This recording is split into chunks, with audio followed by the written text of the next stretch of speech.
Oke, selamat malam abang dan kakak semua. Supaya kegiatan ini kita mulai, saya minta abang-abang dan kakak kalau bisa sebentar kita buka kamera dulu bang, supaya kita membuka kegiatan ini di dalam doa. Untuk mengawali kegiatan kita ini, saya minta kesediaan dari Bang Gembira untuk membawa kita di dalam doa mengawali kegiatan pembelajaran kita di tatak maya kita di malam hari ini. Untuk itu silahkan Bang Gembira membawa kita dalam doa. Oke, marilah kita berdoa menurut agama dan kepercayaan kita masing-masing. Saya bawakan doa dari agama Kristen. Mari kita berdoa. Bapa kami yang di surga, puji dan syukur kami panjatkan kehadirat-Mu ya Tuhan, di mana pada malam hari ini kami bisa berkumpul untuk melaksanakan Zoom di PKG Diseminasi Kabupaten Panggi Utara. Ya Tuhan, berkatilah kami, apa yang kami pelajari malam ini supaya bisa kami buat ke dalam proses pembelajaran di sekolah kami masing-masing. Ya Tuhan, kami adalah orang yang berdosa ya Tuhan. Kiranya Engkau lah ya Tuhan yang menghapus dosa-dosa kami tersebut, supaya berkah yang Kau limpahkan kepada kami tidak terhalang olehnya. Terimalah ya Tuhan doa kami ini, atas nama anak Tuhan Yesus Kristus kami berdoa dan mengucap syukur kepada-Mu. Amin. Terima kasih untuk Bang Gembira yang telah membawa kita di dalam doa. Baik, selamat malam dan selamat datang, selamat bergabung di pembelajaran tatap maya kita abang-abang dan kakak-kakak semua. Saya mengharapkan kiranya orang abang dan kakak selalu dalam keadaan sehat dan tetap dalam lindungan Tuhan. Abang-abang dan kakak-kakak semua, pembelajaran kita di malam hari ini adalah di mana pembelajaran yang akan kita bahas yaitu adalah pembuatan rencana tindak lanjut atau aksi nyata. Di mana aksi nyata ini adalah praktik pembelajaran PJOK yang berpusat kepada peserta didik. Sekali lagi saya sampaikan abang dan kakak bahwa pembelajaran kita di malam hari ini adalah persiapan rencana tindak lanjut di dalam pembuatan aksi nyata, di mana praktik pembelajaran PJOK yang berpusat kepada peserta didik.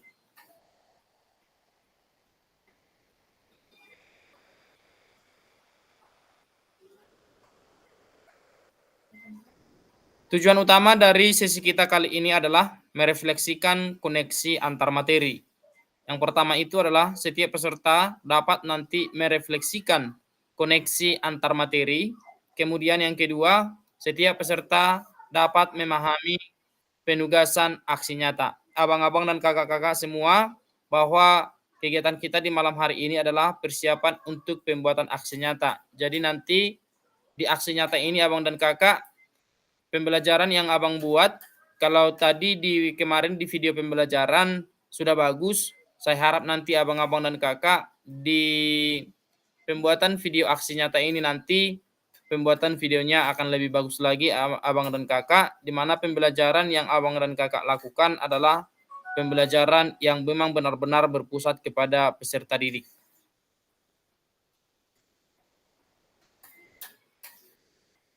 Agenda kita hari ini, refleksi koneksi antar materi nanti akan kita diskusikan, kemudian penjelasan tugas aksi nyata, yang dimana keterampilan mengajar PJK yang berpusat pada peserta didik, kemudian dialog nanti kita ada abang dan kakak, nanti kita akan ada diskusi dan juga tanya jawab.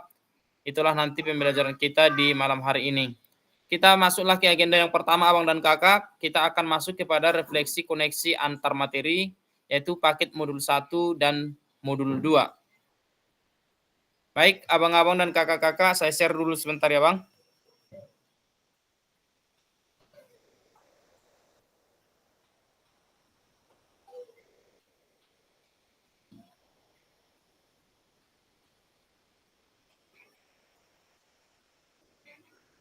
Sudah nampak bang?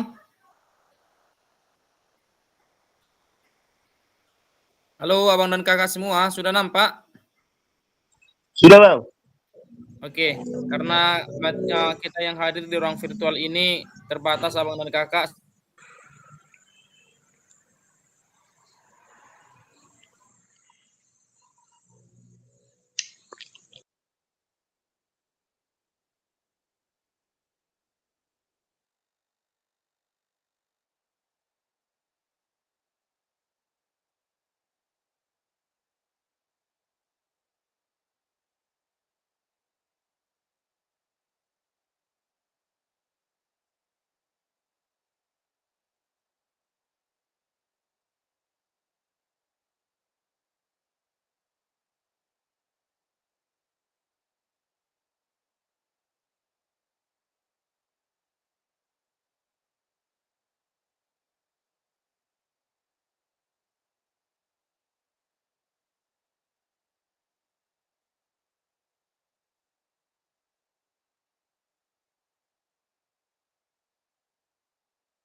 Halo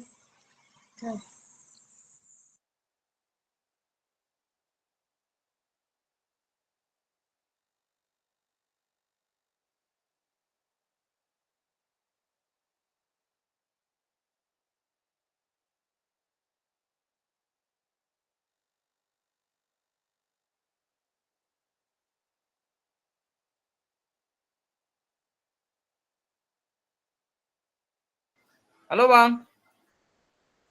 Iya bang. Oke, maaf ya. Tadi saya terpental Bang dan Kakak karena jaringan tadi. Oke, sebelumnya saya share lagi ya Bang dan Kakak semua di sini.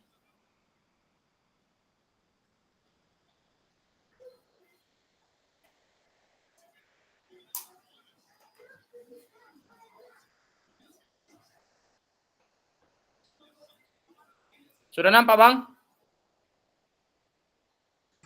Sudah bang. Sudah. Oke, baik. Terima kasih. Kita lanjut materi kita Bang dan Kakak. Di sini ada 2 pertanyaan. Yang pertama itu adalah sejauh mana pemahaman saya terkait keterampilan mengajar PJK yang efektif. Yang kedua, apakah pemahaman saya terhadap keterampilan mengajar PJK yang efektif sudah mendukung paradigma saya terhadap PJOK yang berpusat pada peserta didik. Oke, kita mau saling diskusi di sini abang-abang dan kakak-kakak saling tanya jawab. Saya ingin pertama kali mendengarkan jawaban dari Bang John Lennon.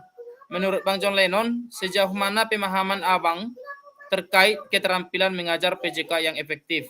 Dan coba dihubungkan nanti abang-abang dan kakak, apakah pemahaman abang terhadap keterampilan mengajar PJK yang efektif sudah mendukung paradigma Anda terhadap PJOK yang berpusat pada peserta didik? Silakan Bang John Lennon.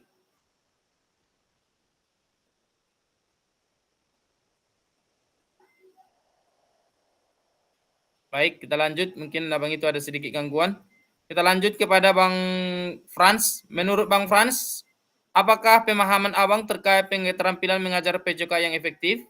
Kemudian, coba nanti abang hubungkan pemahaman abang terhadap keterampilan mengajar PJK yang efektif. Apakah sudah mendukung paradigma Anda terhadap PJK yang berpusat pada peserta didik? Untuk itu silakan Bang Frans.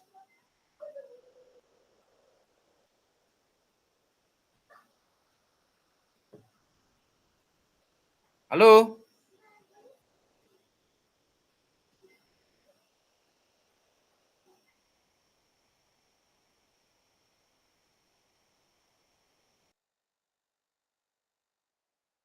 Dalam mengelus. Halo?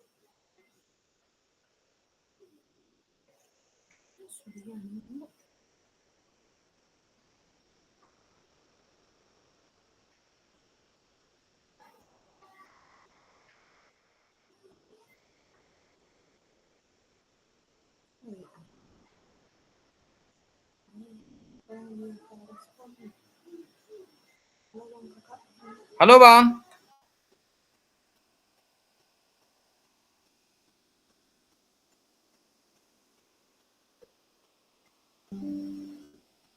Halo Bang, halo Bang. Oke, silakan Bang. Halo Bang. Sudah nampak Bang? Sudah Bang, tapi hitam semua Bang. Hitam? Oh udah Bang, jaringan Bang, apa Bang, rusak Bang. Oh ya, kupikir cuma jaringanku. Coba silakan langsung dijawab Bang. Apa Bang? Ini yang terdapat di layar ini nampak Bang?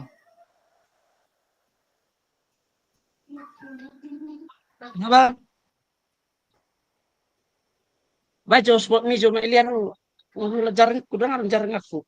Hotspot.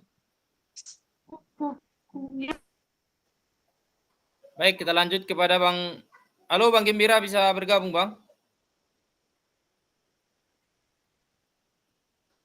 Halo? Bang Gembira, halo?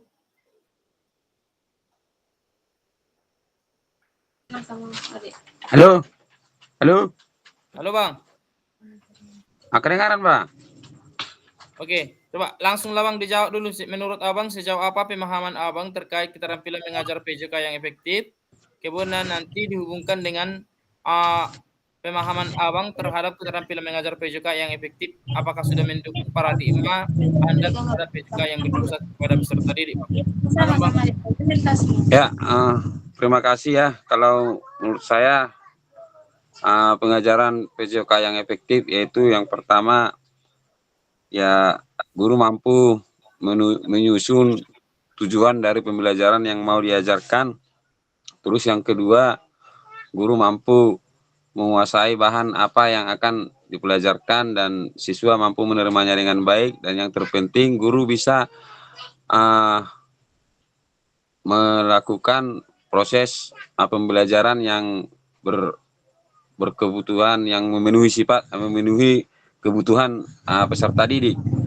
Kemudian kalau saya tarik ke dalam diri saya sendiri, saya masih belum melaksanakan hal-hal seperti itu, tetapi melalui proses PKG ini saya bisa mendapatkan apa yang bisa menjadi tolak ukur saya nantinya untuk melaksanakan proses pembelajaran yang bersifat kepada peserta didik. Saya rasa itu saja Bang Fasil yang bisa saya sampaikan. Baik, terima kasih kepada Bang Gembira. Silakan lanjut kepada Bang Frans. Silakan, Bang.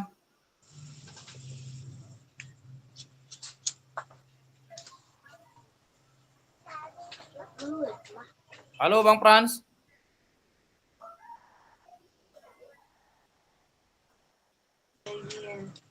Apa?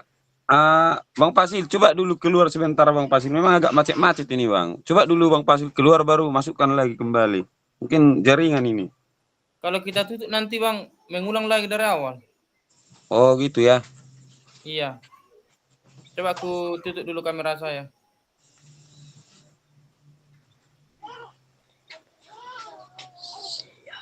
Tes Bang Dipu. Karus. Itulah tadi. Karus. Iya, jadi nggak ada tadi ini yang apa ini. Kayak mana lah pembelajaran kita yang nanti kayak gini. Tes. Karus. Kakak itu lagi di perjalanan, Bang. Lagi kurasa. Oh ini Bang David aktif dia Bang David. Iya, Bang itu lagi sakit, masih apa dia? Masih istirahat. Oh. Gembira masih di jalan aku, Kale. Oh iya Kak. Maaf Kak. Ya, tahu. salam. Yo, salam.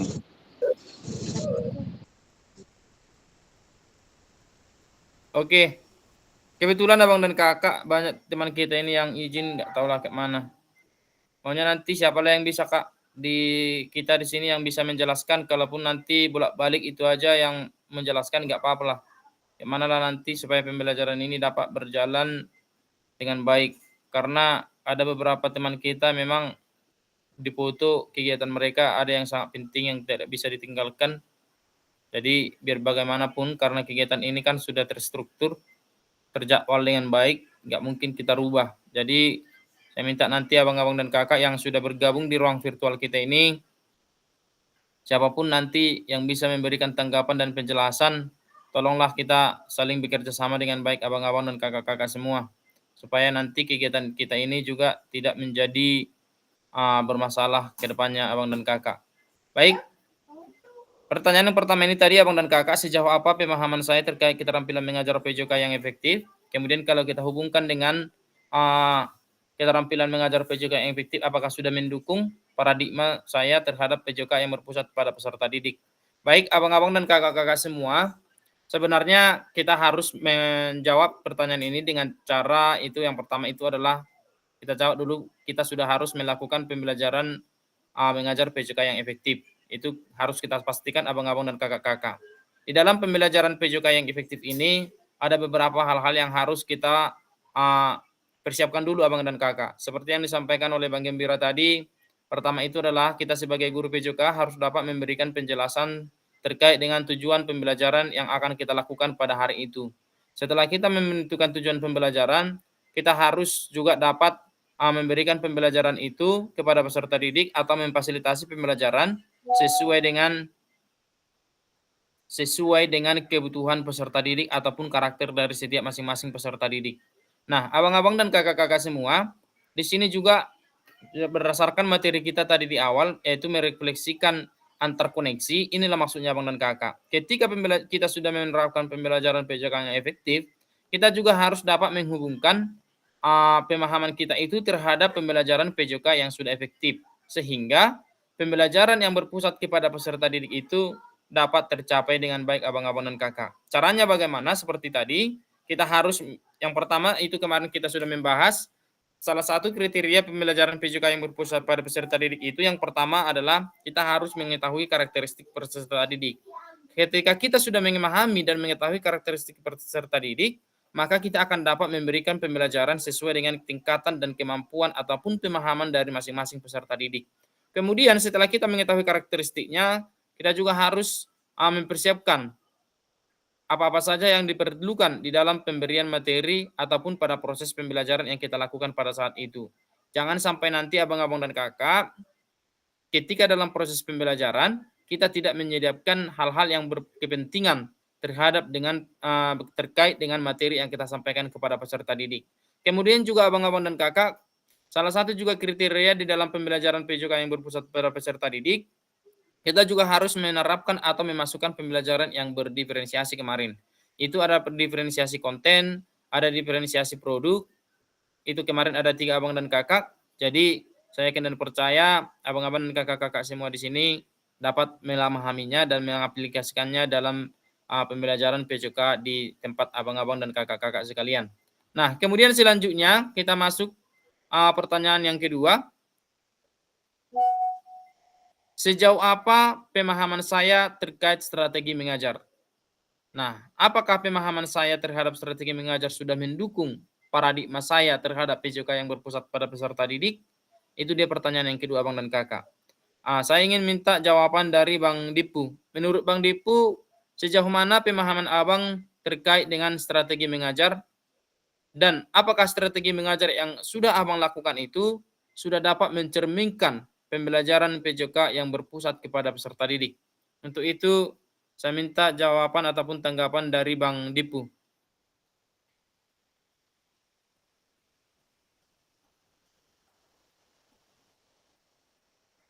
Halo Bang Dipu.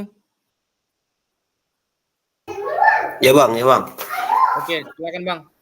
Di sini pertanyaannya Bang, sejauh mana pemahaman Abang terkait dengan strategi mengajar?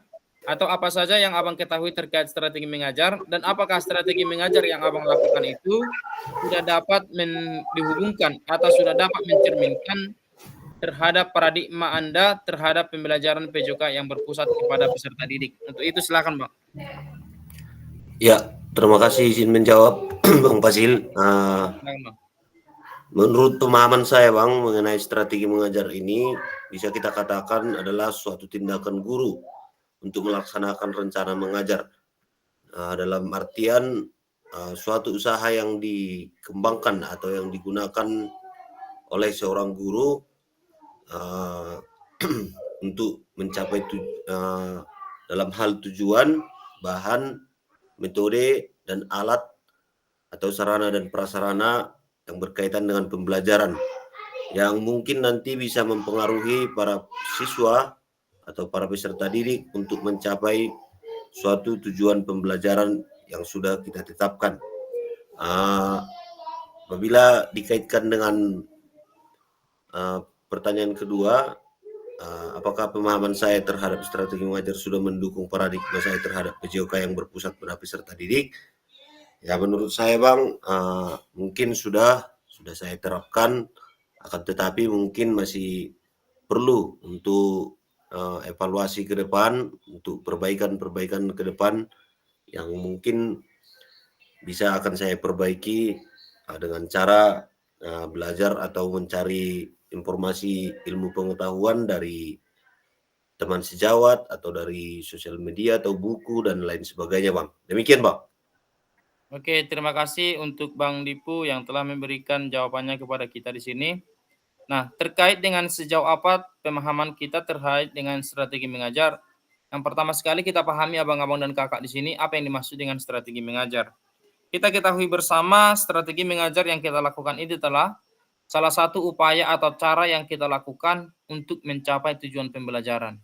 bagaimana upaya yang kita lakukan, apa yang menjadi cara-cara yang dapat kita lakukan, sehingga cara yang kita lakukan itu atau upaya yang kita lakukan itu dapat kita gunakan untuk mencapai tujuan pembelajaran yang kita berikan pada saat pembelajaran PJOK di sekolah kita masing-masing.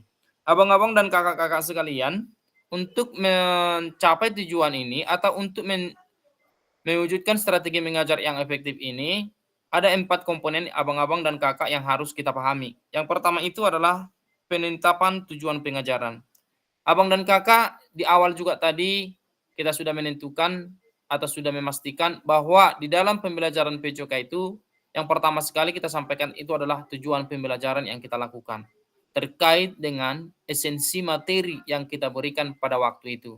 Baik itu dalam materi atletik, baik itu dalam materi kebugaran jasmani, baik itu dalam materi permainan bola besar, baik itu dalam materi permainan bola kecil, baik itu dalam materi keselamatan dan lain sebagainya. Abang-abang dan kakak-kakak jangan sampai lupa untuk menetapkan tujuan pembelajaran, itu yang pertama. Kemudian setelah kita menetapkan tujuan pembelajaran tadi, abang-abang dan kakak harus menetapkan sistem pendekatan pengajaran. Sistem pendekatan pengajaran. Sistem pendekatan pengajaran ini abang dan kakak, bagaimana upaya kita untuk bisa lebih dekat dengan peserta didik kita.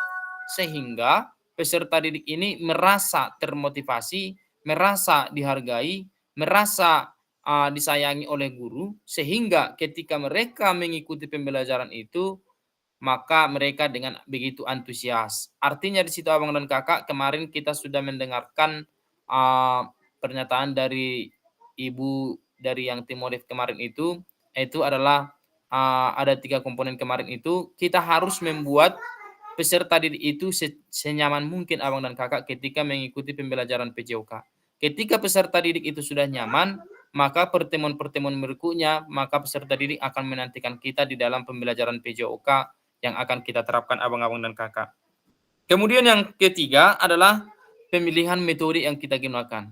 Bagaimana metode, bagaimana gaya yang kita gunakan dalam pembelajaran PJOK itu tergantung abang-abang dan kakak lah metode yang abang dan kakak gunakan.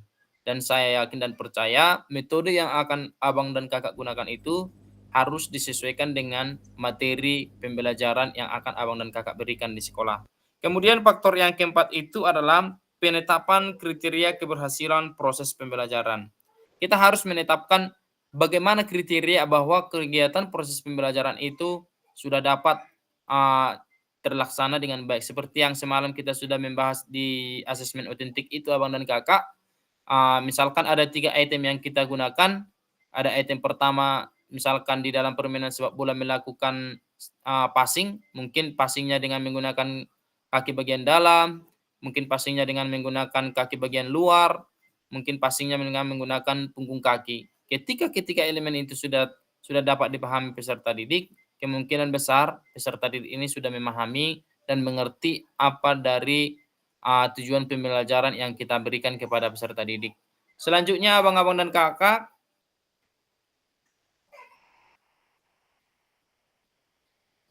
di sini sejauh apa pemahaman saya terkait model pendidikan gerak? Sejauh apa pemahaman saya terkait model pendidikan gerak? Kemudian kita hubungkan lagi dengan apakah pemahaman saya terhadap model pendidikan gerak sudah mendukung paradigma saya terhadap PJOK yang berpusat pada peserta didik? Itu di abang dan kakak. Nah, untuk itu saya ingin mendengarkan jawaban dari Kak Delima. Menurut Kak Delima, sejauh manalah pemahaman kakak terkait model pendidikan gerak, dan apakah model pendidikan gerak yang kakak lakukan ini sudah menuju kepada pembelajaran PJOK yang berpusat kepada peserta didik. Untuk itu saya minta jawaban dari Kak Delima. Silakan Kak Delima.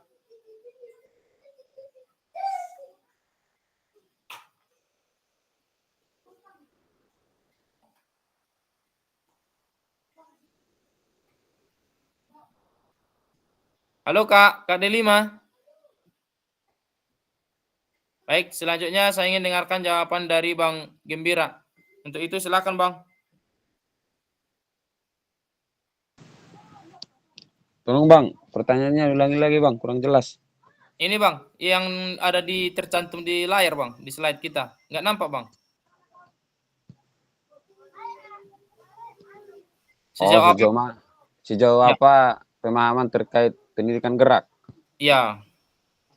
Oh ya, sejauh mana pemahaman saya mengenai pendidikan gerak ini, yaitu gerak sangat dibutuhkan dalam pembelajaran PJOK, apalagi untuk anak tingkat SD, yang dimana mereka pergerakannya masih sangat tidak menentu.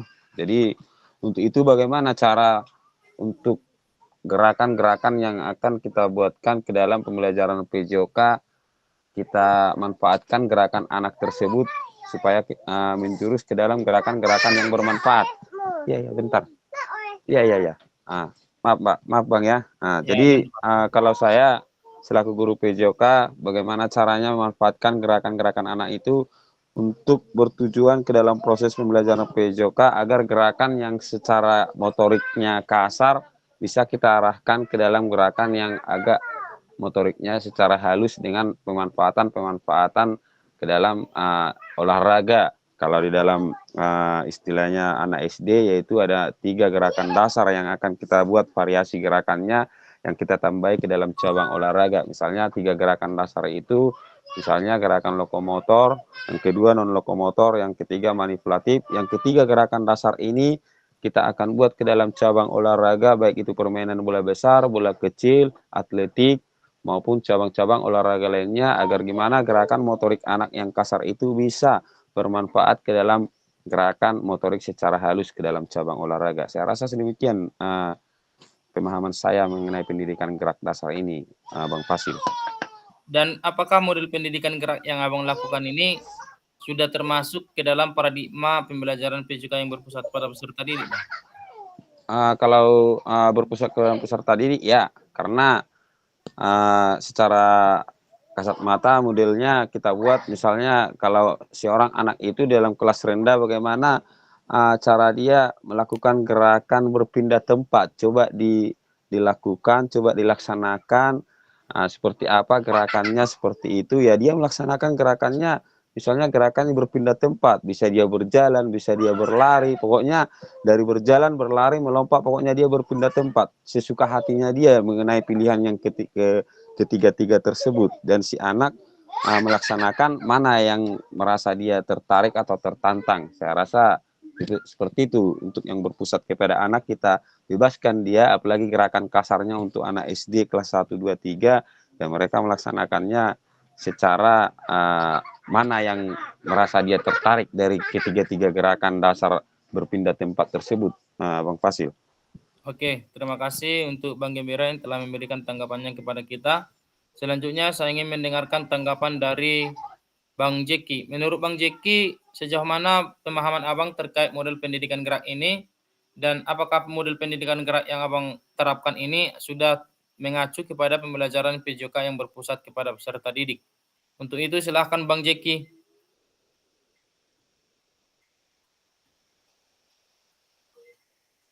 Halo Bang Jeki.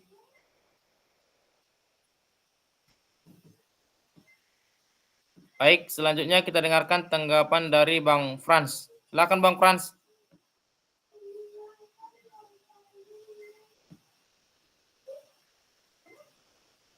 Halo Bang Frans. Halo Bang. Oke, coba silakan Bang. Halo Bang. Ya, oke, sudah Bang. Oke, terima kasih Bang. Maaf Bang, kondisi jaringan sedang rusak. Terkait pertanyaan, sejauh apa pemahaman saya terkait model pendidikan gerak? Menurut saya sudah memahami model pendidikan gerak, Bang. Dan apakah pemahaman saya terhadap model pendidikan gerak sudah mendukung paradigma saya terhadap PJOK yang berpusat pada peserta didik? Sudah Bang, karena pada dasarnya model pendidikan gerak memiliki komponen yang pertama itu pendidikan gerak sebagai dasar pembelajaran, di mana model pendidikan gerak menekankan pentingnya pengajaran gerak dasar seperti lokomotor, non-lokomotor, dan manipulatif. Dan juga mengajarkan tentang konsep konsep gerak seperti tubuh, ruang, usaha, dan hubungan.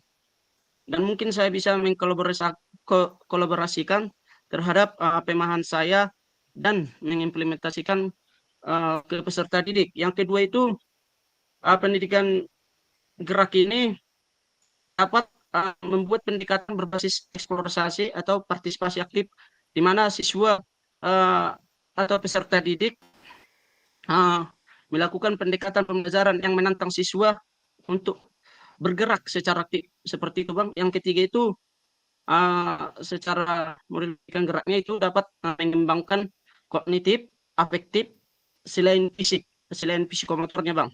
Dan yang keempat yang mendukung yaitu saya rasa fleksibilitas dan untuk menyesuaikan sesuai kebutuhan siswa. Model pendidikan gerak ini bisa menyesuaikan aktivitas sesuai dengan kebutuhan siswa, seperti siswa yang disabilitas yang inklusif seperti itu Bang. Bisa kita tekankan. Terima kasih Bang. Baik, terima kasih buat jawaban yang disampaikan oleh Bang Frans. Baik, saya sedikit cuma menjelaskan untuk kita di sini abang-abang dan kakak, model pendidikan gerak itu adalah salah satu modal dasar atau keterampilan dasar yang disampaikan oleh Abang Gembira sama Bang Frans tadi. Tapi selain itu abang dan kakak, model pendidikan gerak ini adalah mengacu kepada konsep. Kemarin kita sudah membahas di dalam model pendidikan gerak itu ada beberapa macam konsep yang masuk ke dalam model pendidikan gerak. Yang pertama itu adalah konsep tubuh. Kemarin kita sudah membahas konsep tubuh ini adalah bagian tubuh mana yang bergerak. Nah, kalau misalkan kita di dalam bermain sepak bola, berarti bagian tubuh yang bergerak itu adalah mungkin yang lebih efisien itu adalah atau lebih efektifnya adalah kaki.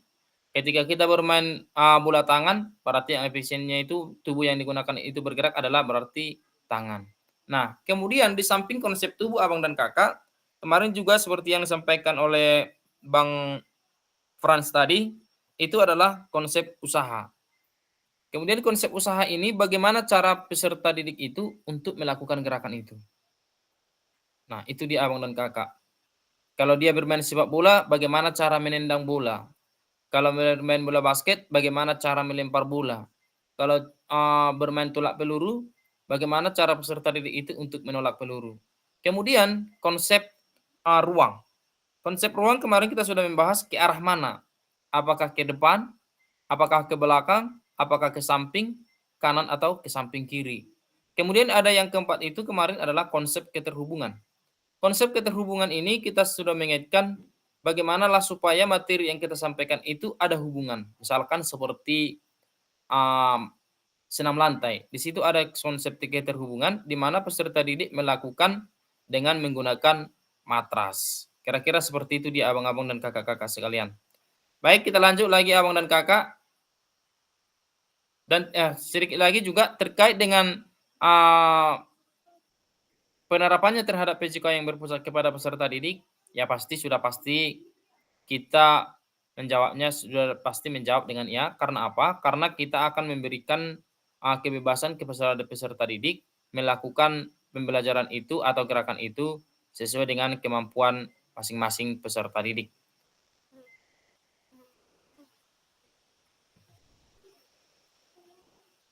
Nah, selanjutnya kita masuk lagi abang dan kakak. Sejauh apa pemahaman saya terkait model pendidikan kebugaran? Dan apakah model pendidikan kebugaran yang sudah saya lakukan ini sudah mendukung paradigma saya terhadap PJK yang berpusat kepada peserta didik? Ini juga kemarin kita sudah membahasnya ini abang dan kakak pada pembelajaran kita di tatap muka kita yang kemarin, yaitu model pendidikan kebugaran.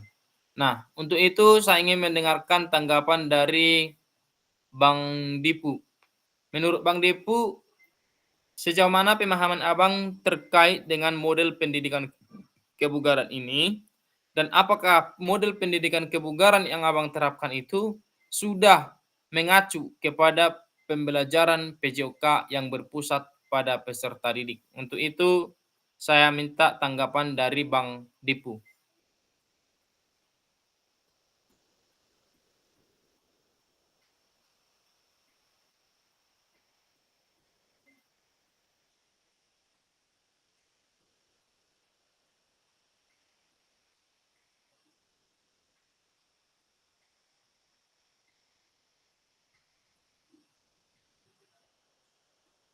Halo Bang. Baik, kita lanjut lagi untuk Kak Fitri. Menurut Kak Fitri, sejauh mana pemahaman Kakak terkait model pendidikan kebugaran?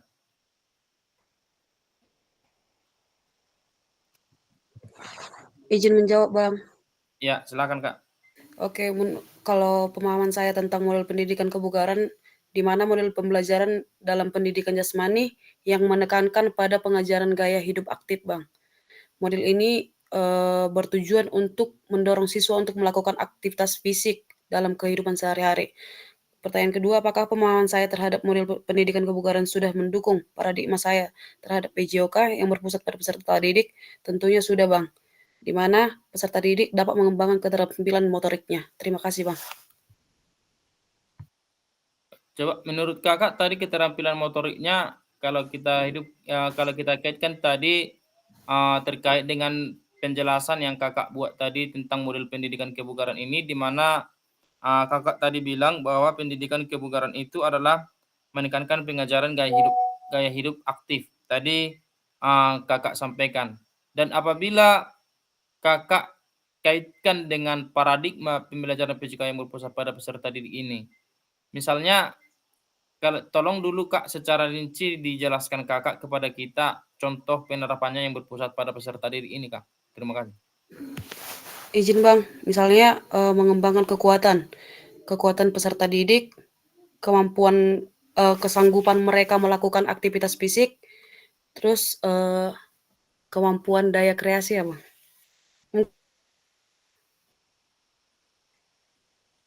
Halo, Kak. Oke, terima kasih untuk Kak Fitri. Selanjutnya saya ingin mendengarkan jawaban dari Bang Jeki. Coba menurut Bang Jeki, model pendidikan kebugaran ini yang sudah terapkan Abang di sekolah, apakah sudah berpengaruh terhadap paradigma pembelajaran PJK yang berpusat pada peserta didik? Silakan Bang Jeki.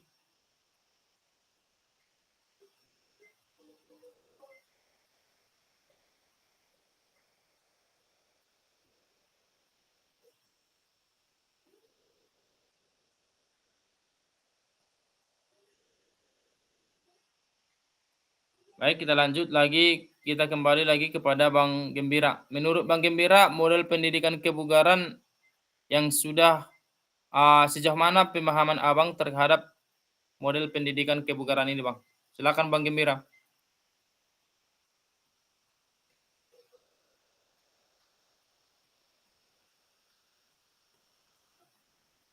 Halo, Bang.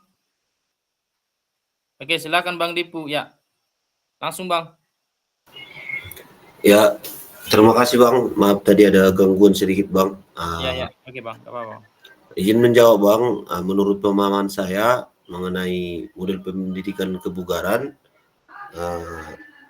kita tahu sendiri bahwa kebugaran, bahwa tujuan olahraga itu sangat banyak.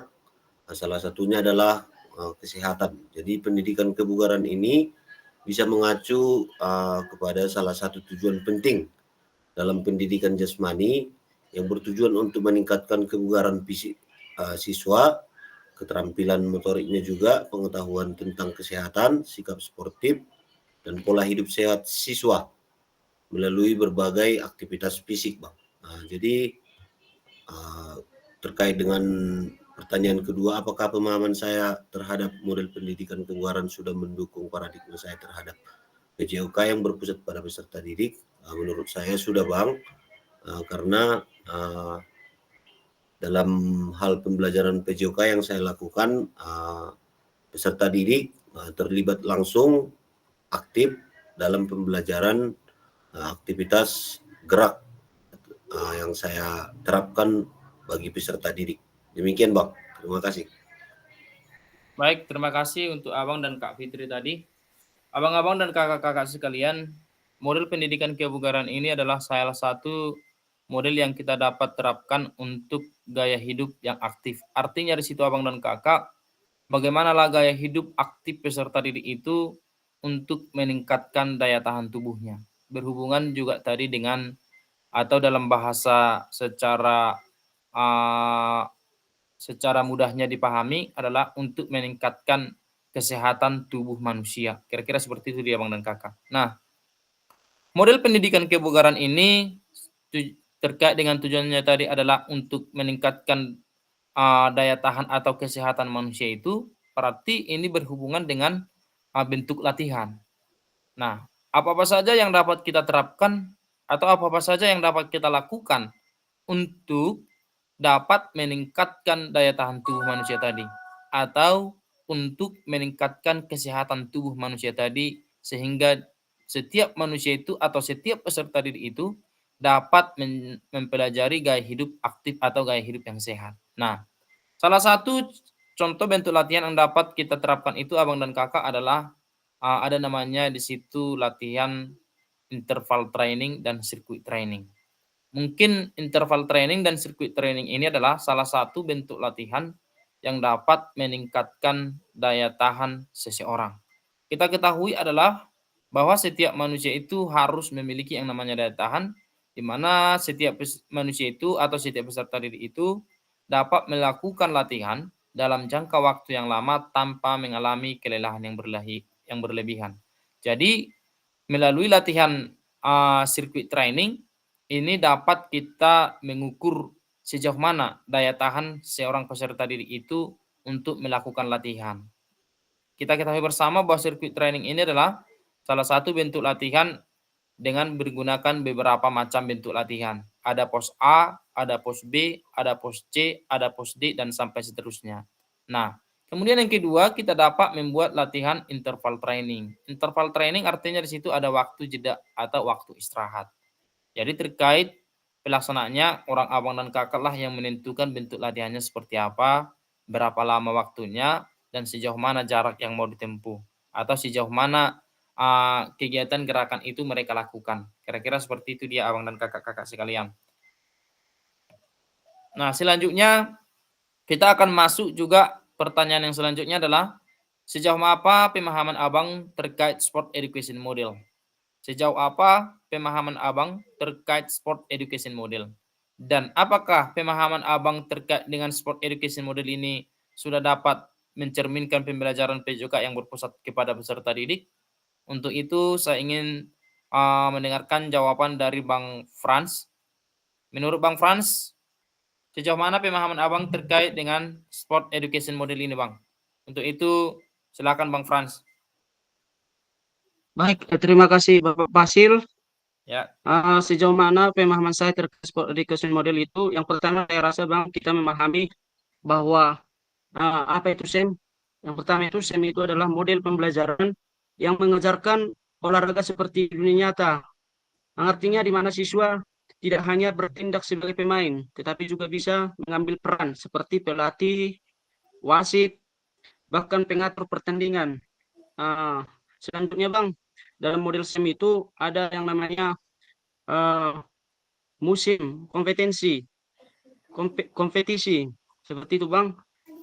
Pembelajaran dilakukan dengan struktur yang disebut musim atau season. Ini mirip dengan musim olahraga yang profesional seperti itu Bang. Ada latihan, pertandingan, dan puncaknya adalah kompetensi akhir. Seperti itu Bang untuk model SEM. Dan untuk yang ketiga itu saya rasa mendukung beragam peran dan pengalaman dalam tim. SEM di sini menekankan peran berbeda di dalam kegiatan olahraga. Siswa dapat menjadi pelatih, manajer, bahkan wasit untuk mengambil perannya masing-masing. Itu Bang untuk menekankan peserta didik berkembang seperti itu Bang. Dan juga ada rencana tindak lanjutnya Bang, bahkan ada afiliasi, ada juga festival di akhir musim seperti itu yang bisa saya pahami Bang untuk paradigma mendukung Bang untuk peserta didik. Terima kasih Bang. Oke, terima kasih jawaban dari Bang Frans ya. Selanjutnya saya ingin mendengarkan juga jawaban dari Bang Gembira. Sejauh apa pemahaman Bang Gembira terkait sport education model ini Bang? Untuk itu silakan Bang.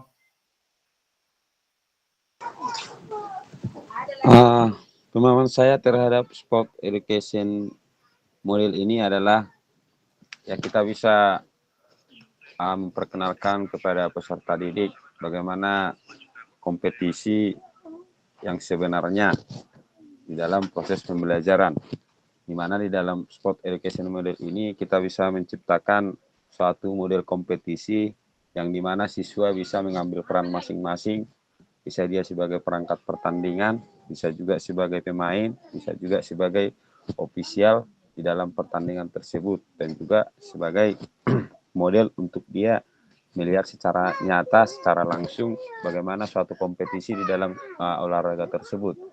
Kemudian apakah sport education model sudah mendukung paradigma saya terhadap PJOK yang berpusat pada peserta didik?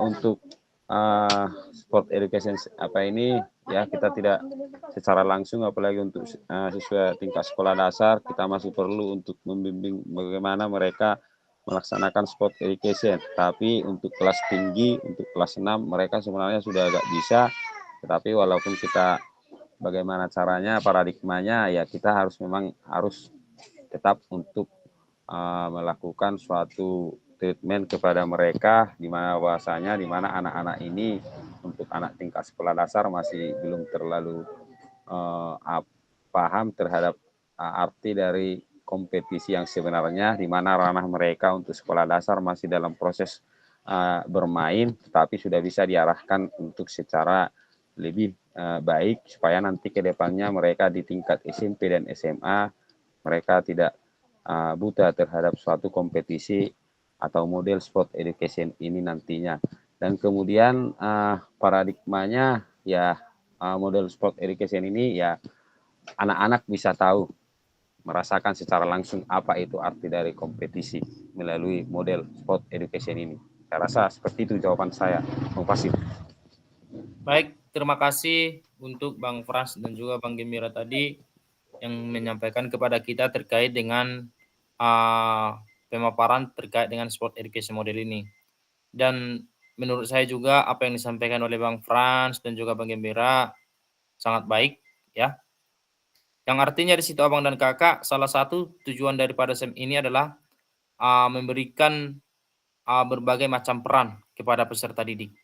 Di samping tadi seperti yang disampaikan oleh Bang Gembira, kalau untuk tingkat SD, memang kalau kita minta nanti kepada peserta didik untuk membuat sebuah kompetisi, mungkin peserta didik yang tingkat SD ini memang masih perlu panduan lah. Artinya mereka itu belum mampu untuk membuat suatu event pertandingan atau suatu kompetisi dalam sekolahnya. Tapi seperti yang disampaikan oleh Bang Gembira tadi, kalau untuk yang anak SD ini kan masih kecenderungannya itu adalah untuk bermain. Nah, jadi untuk tingkat SMP, sebenarnya bahkan tingkat SMA, ini sebenarnya penerapan SEM ini sudah dapat kita berikan, di mana untuk tingkat yang SMP ini mereka sudah memahami secara 70% lah dulu kita buat terkait dengan pembuatan kompetisi, terkait juga dengan peran-peran yang ingin dimainkan. Karena apa Abang dan Kakak, ketika nanti ada kompetisi, tidak selamanya nanti peserta didik itu adalah sebagai pemain. Tapi bisa saja peserta didik itu menjadi wasit, seperti yang dibilang oleh Bang Frans, bisa saja menjadi pelatih, bisa saja menjadi linesman, bisa saja menjadi pencatat skor, atau masih banyak. Jadi abang-abang dan kakak sekalian, saya yakin dan percaya terkait penerapan SEM ini di dalam pembelajaran PJOK di sekolah kita masing-masing, saya rasa kita semua sudah mampu menerapkannya. Dan saya juga yakin bahwa penerapan SEM yang sudah abang lakukan dan yang sudah abang pahami, itu sudah mengacu kepada pembelajaran PJOK yang berpusat kepada peserta didik. Baik, abang dan kakak, kita lanjut lagi materi kita, yaitu materi yang sudah kita bahas semalam itu terkait dengan asesmen otentik. Nah, sejauh apa pemahaman saya terkait asesmen otentik dan apakah pemahaman saya terkait asesmen otentik ini sudah mengacu kepada pembelajaran PJOK yang berpusat kepada peserta didik. Untuk itu saya minta jawaban dari Bang Dipu. Untuk itu silakan Bang Dipu. Setelah Bang Dipu nanti saya minta nanti kesediaan dari Kak Fitri untuk menjawab. Untuk itu silakan Bang Dipu.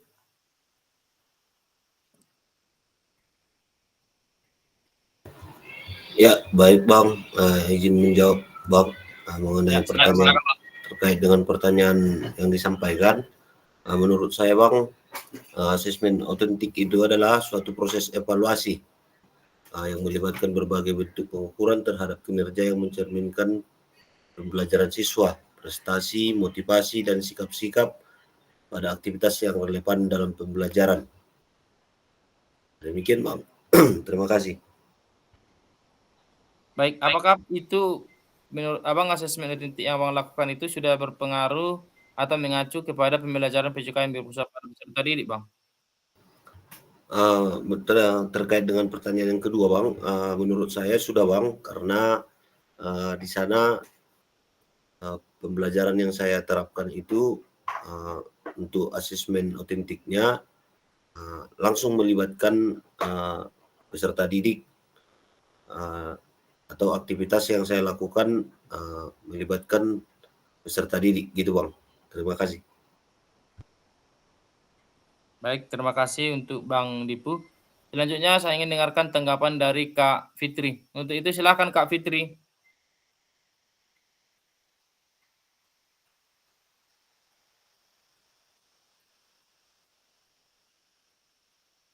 Halo Kak.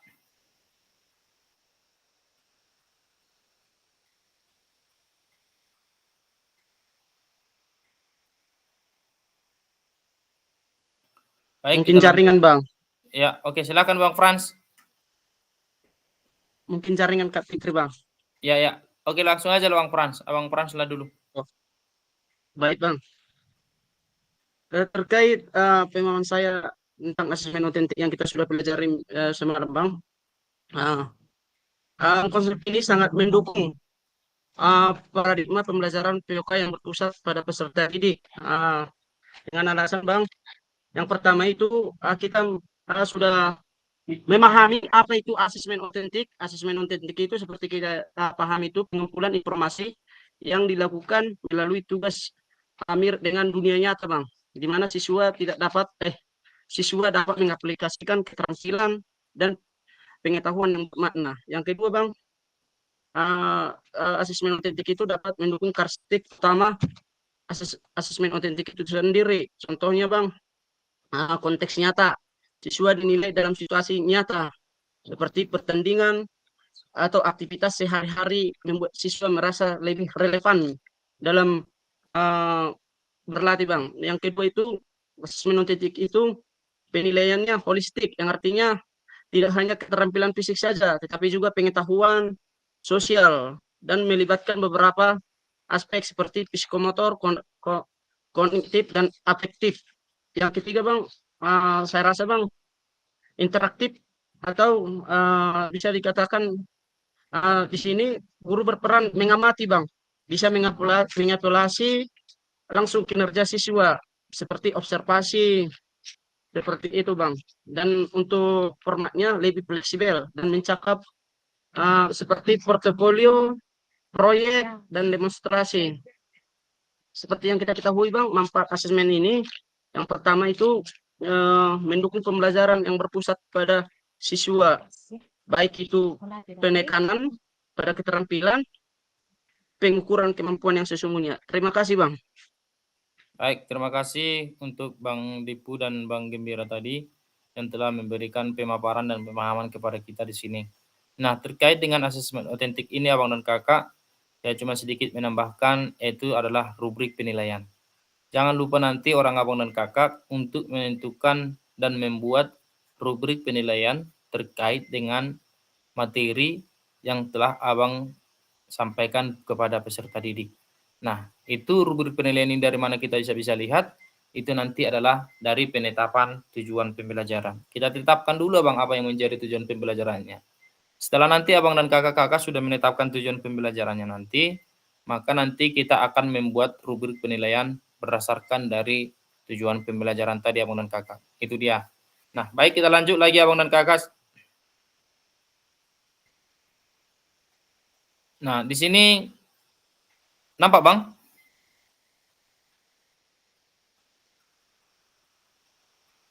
Nampak Bang?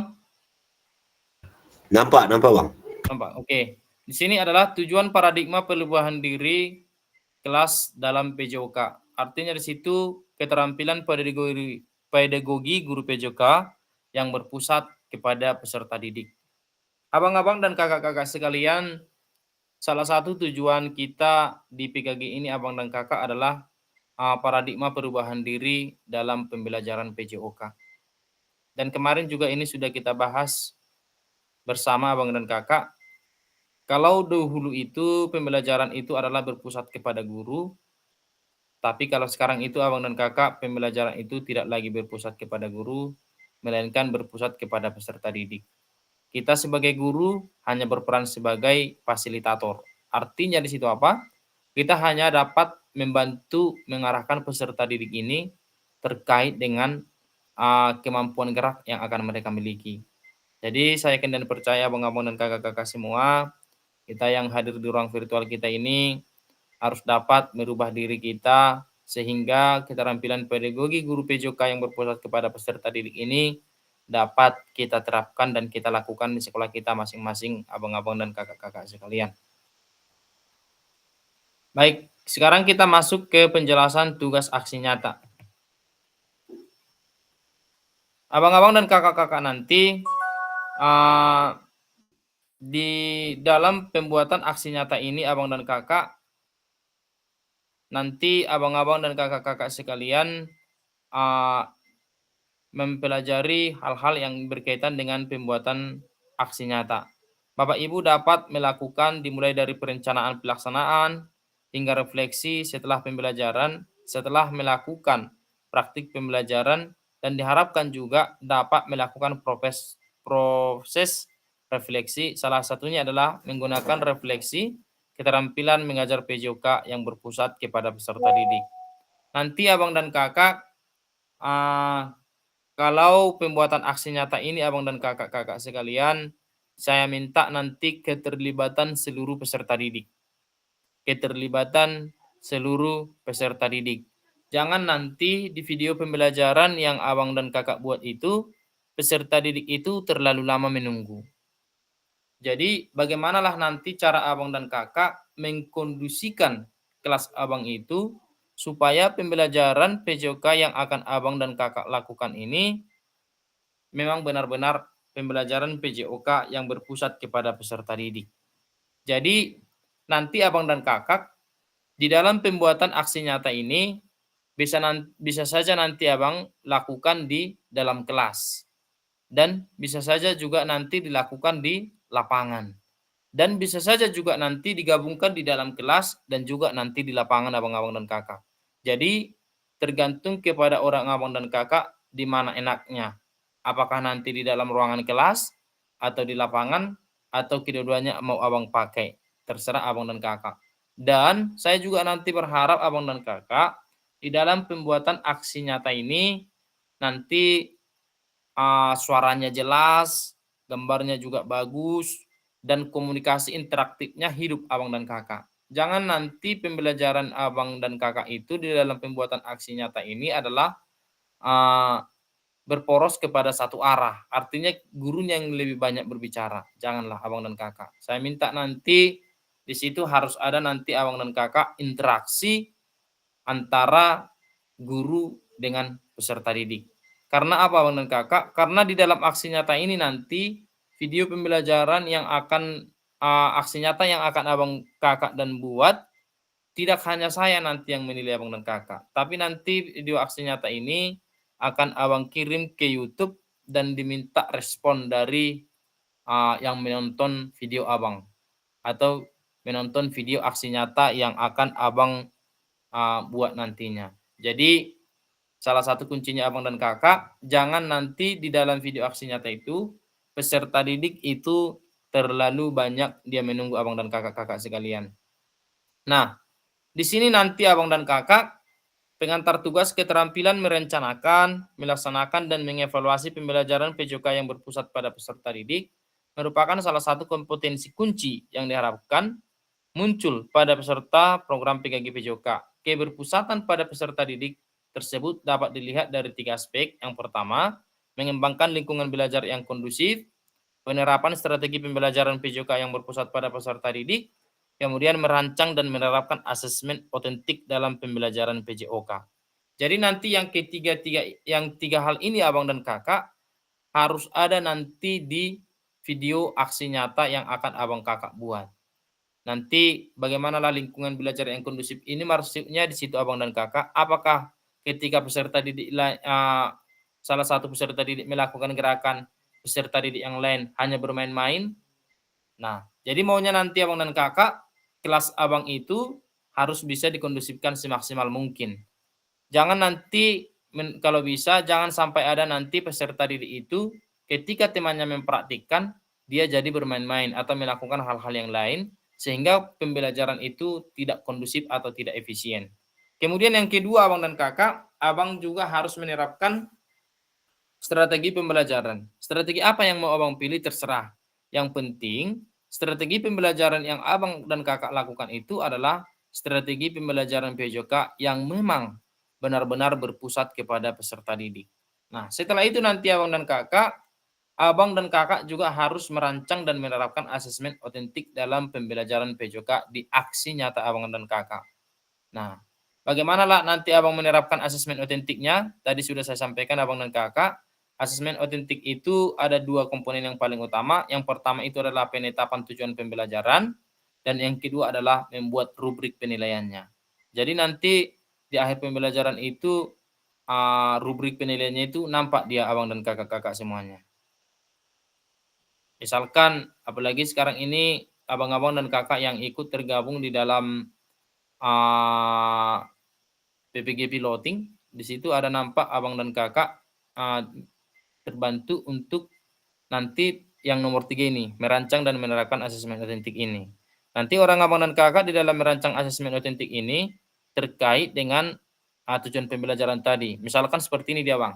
Kalau di dalam tolak peluru misalkan rubrik penilaiannya ada mungkin bisa nanti 4 orang abang buat. Yang pertama itu cara memegang peluru.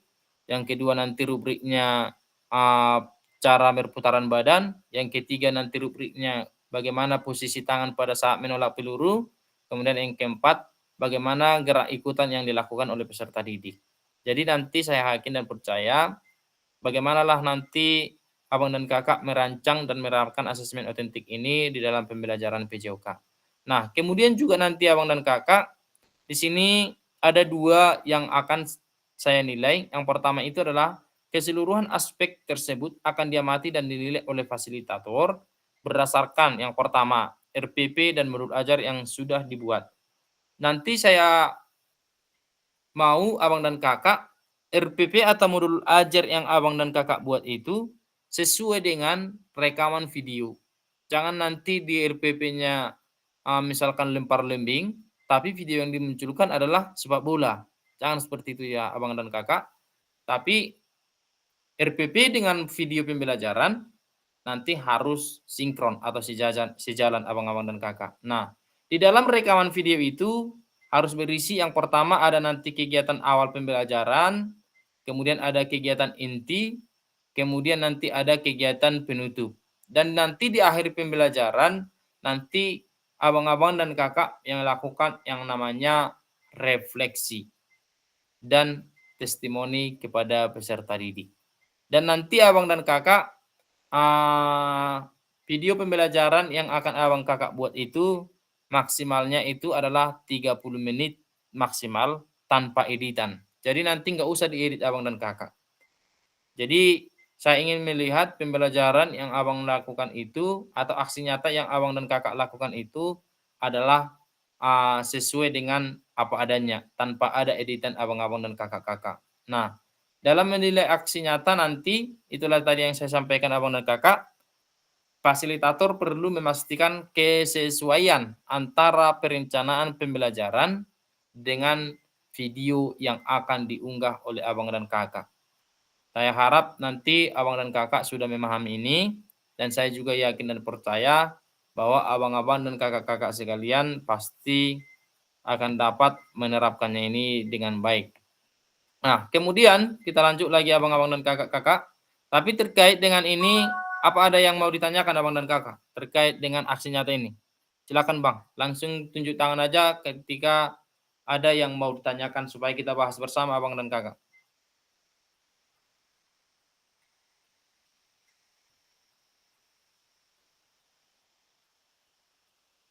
Oke, oke, silakan Bang Dipu.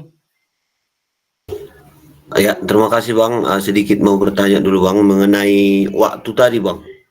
Kira-kira kalau menurut saya sepertinya untuk manajemen waktu yang 30 menit itu Bang cukup minim. Mohon penjelasannya gitu Bang.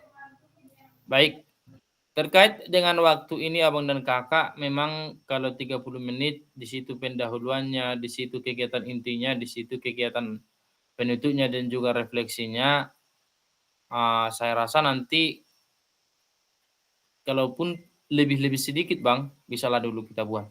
Kita maklumi, tapi saya minta nanti ketika di dalam pembuatan video ini Bang, janganlah diedit, natural aja Bang. Karena apa? Saya tidak mau nantinya pembelajaran yang Abang konsep ini nampaknya sudah begitu disetting. Walaupun nanti kegiatan pembelajaran ini sudah abang-abang setting, tapi maunya settingan itu bisa terlihat dia natural abang dan kakak. Dan saya rasa nanti abang dan kakak terkait dengan waktu yang disampaikan oleh Bang Dipu tadi terlalu sedikit, nanti di dalam bagian pendahuluan itu abang dan kakak, disitulah nanti disortir bang. Jangan terlalu banyak pendahuluannya atau jangan terlalu lama pemanasannya. Nanti yang mau saya lihat itu abang dan kakak di kegiatan intinya bang. Di kegiatan intinya bagaimana keterlibatan peserta didik itu pada saat pembelajaran yang abang lakukan. Itu dia. Karena supaya apa? Supaya nanti seperti yang disampaikan tadi di aspek yang pertama itu adalah mengembangkan lingkungan belajar yang kondusif itu. Bagaimanalah nanti cara abang dan kakak mengkondusifkan ruang belajar yang kondusif itu. Jangan nanti ada yang melakukan, sebagian bermain-main. Ada yang melakukan, sebagian pergi atau melakukan kegiatan-kegiatan lain yang tidak berhubungan dengan materi yang disampaikan oleh abang dan kakak. Terkait dengan itu abang, bisa juga nanti bisa abang lakukan pembuatan kelompok belajar. Nanti bisa juga abang-abang dan kakak membagi kelompok belajarnya itu menjadi beberapa kelompok. Kelompok A, B, C, atau kelompok 1, 2, 3. Terserah abang dan kakak lah nantinya. Jadi bagaimanalah itu nantinya di kegiatan penutup juga refleksinya nanti abang dan kakak. Ya mungkin kalau terlalu lama karena waktunya yang minim seperti abang lakukan, bisa saja nanti di refleksinya itu kakak buat 2 atau 1, 2, 3 pertanyaan. Kira-kira seperti itu dia bang. Untuk menghemat waktunya supaya nanti dapat berjalan dengan baik. Dan juga nanti abang dan kakak di video aksi nyata ini seperti di video pembelajaran kemarin abang dan kakak. Di awal itu abang perkenalan diri dulu, asal sekolahnya di mana, pokoknya identitasnya lah secara lengkap. Dan kemudian juga nanti tujuan kegiatan ini adalah pembuatan aksi nyata. Nanti jangan lupa abang dan kakak, nanti di dalam video pembelajarannya itu dibuat adalah pembelajaran kegiatan yang dilakukannya itu adalah untuk tugas aksi nyata terkait materi apa yang mau abang dan kakak sampaikan. Kira-kira seperti itu dia bang. Nanti ada di awal perkenalan diri, kemudian nanti di akhir juga ditutup. Itu nanti sudah masuk itu di sana abang dan kakak. Jadi kemana lah orang abang dan kakak mengekspor waktu yang 30 menit ini dapat maksimal. Kira-kira seperti itu dia bang. Ada lagi yang mau disampaikan abang dan kakak?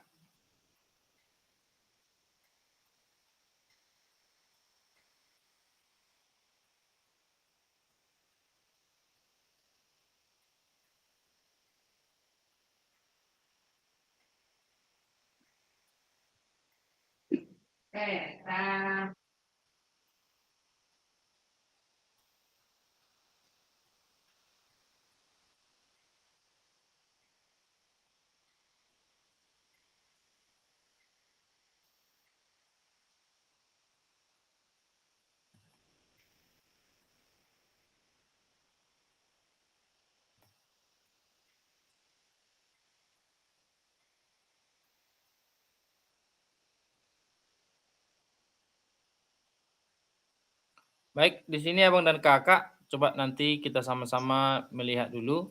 Di sini Abang dan Kakak di sini kita kembangkan RPP atau modul ajar pembelajaran PJOK untuk satu pertemuan sebagai simulasi untuk menggambarkan keseluruhan perancangan pembelajaran PJOK yang efektif dan berpusat kepada peserta didik. Dalam mengembangkan RPP atau modul ajar dapat melihat kembali. Yang pertama itu adalah dapat memulai dari RPP atau modul ajar yang ada yang telah Abang dan Kakak kerjakan kemarin di modul 1.6. Nah, kemudian setelah itu pengembangan perencanaan pembelajaran PJOK apakah sudah sesuai dengan tujuan akhir kebutuhan peserta didik atau background design? Nah, di mana pengetahuan, keterampilan, dan sikap apa yang dideskripsikan dalam tujuan pembelajaran PJOK tersebut yang dikuasai oleh peserta didik Anda. Kemudian, implementasi pembelajaran PJOK yang efektif dengan mengakomodasi kebutuhan belajar peserta didik dengan berbagai karakter yang beragam melalui pembelajaran diferensiasi dengan mempertimbangkan isu-isu sosial PJOK dan pemanfaatan sumber daya berbasis kekuatan asset-based thinking dalam strategi pembelajaran yang efektif dan dimunculkan pada langkah-langkah pembelajaran. Jadi nanti Abang dan Kakak, suaranya dulu Bang Frans. Oke, ya terima kasih Bang. Nah, jadi nanti Abang dan Kakak, RPP-nya atau modul ajarnya bisa juga nanti dilihat dulu di modul 1.6 kemarin Bang.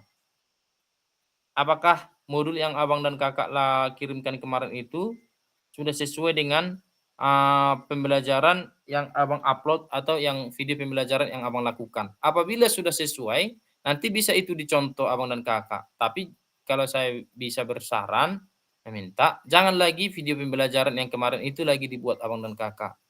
Karena apa? Karena itu nanti beda. Karena tadi di awalnya itu judulnya sudah berbeda. Kalau kemarin itu adalah video pembelajaran, sekarang nanti pengenalannya itu adalah sudah membuat salah satu bentuk aksi nyata Abang dan Kakak. Jadi kalaupun nanti kita buat di sini mengacu kepada modul 1.6 itu terkait dengan kesinkronannya Abang dan Kakak. Apakah RPP-nya itu sudah sinkron atau sudah sesuai dengan video pembelajaran yang Abang buat? Dan apabila sudah sesuai, nah itulah nanti ditiru Abang dan Kakak. Tapi materinya jangan itu Bang, kalau bisa.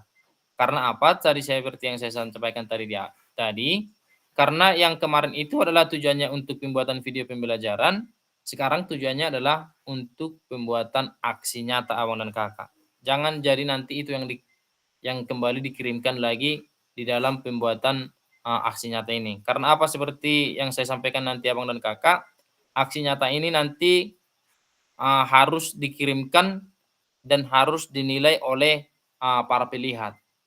Jadi nanti bisa dikirimkan ke grup orang Abang dan Kakak, bisa juga dikirimkan nanti ke teman-teman atau saudara-saudara Abang dan Kakak, dan tolong nanti diminta tanggapannya terkait dengan aksi nyata yang telah dibuat oleh Abang dan Kakak sekalian.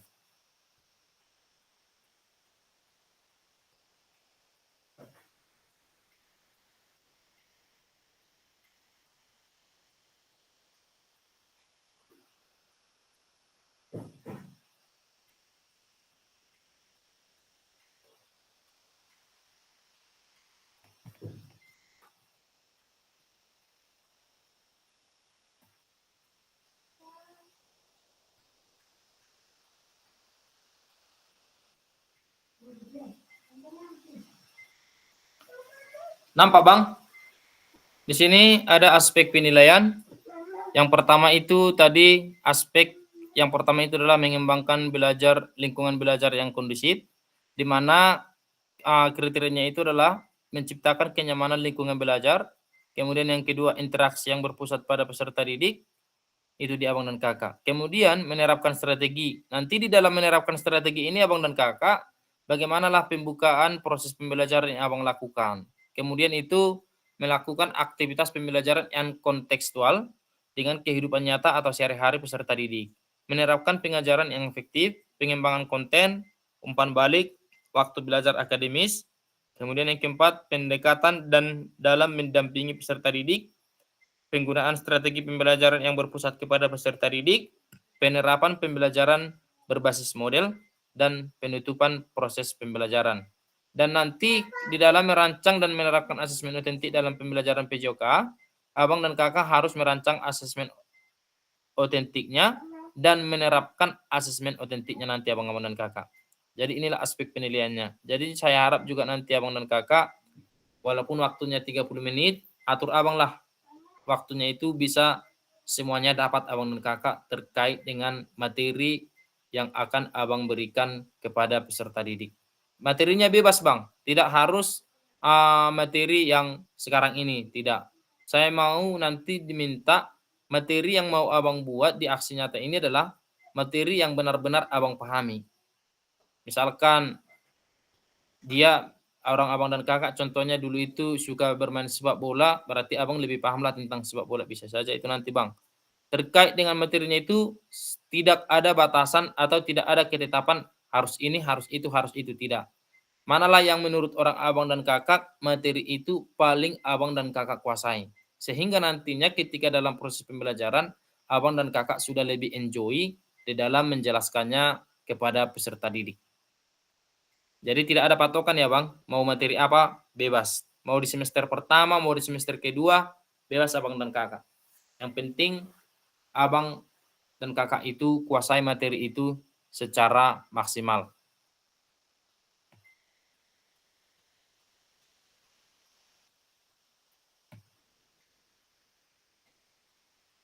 Nah, selanjutnya abang dan kakak di sini adalah refleksi keterampilan mengajar PJOK yang berpusat pada peserta didik. Setelah nanti mengimplementasikan pengembangan pembelajaran PJOK yang berpusat pada peserta didik pada satu kelas yang Anda ampu melalui praktik mengajar, silakan lakukan refleksi dengan menggunakan refleksi keterampilan mengajar PJOK yang berpusat kepada peserta didik sesuai dengan petunjuk berikut. Yaitu di sini adalah silakan melakukan refleksi dengan menggunakan prinsip 3 tahap yaitu what, so what, dan how what. 3 tahap refleksi. Itulah abang dan kakak-kakak sekalian. Nah, apakah orang abang dan kakak masih mengingat ini? Tahap what, so what, dan know what. Masih ingat abang dan kakak di modul 1.1? Coba terkait dengan ini saya ingin meminta penjelasan dulu dari Bang Frans. Apa yang dimaksud dengan what, so what, dan now what. Untuk itu silakan Bang Frans.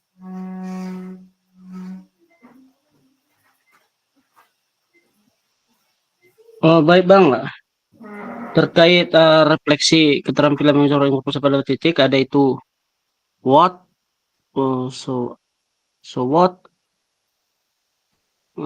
itu bang ada 3 apa yang kita ketahui dan apa yang kita kembangkan seperti itu bang. What, bagaimana tindak lanjut, dan satu lagi tuh bang know what, dan sekarang apa yang kita lanjutkan terkait pembelajaran itu bang. Terima kasih bang. Baik, abang dan kakak sekalian, terkait dengan tahapan what itu adalah menggali informasi apa yang mau kita cari, apa informasi yang mau kita dapatkan terkait dengan pengajaran yang telah dilakukan. Apalah yang mau kita gali informasi berdasarkan pengajaran yang telah kita lakukan.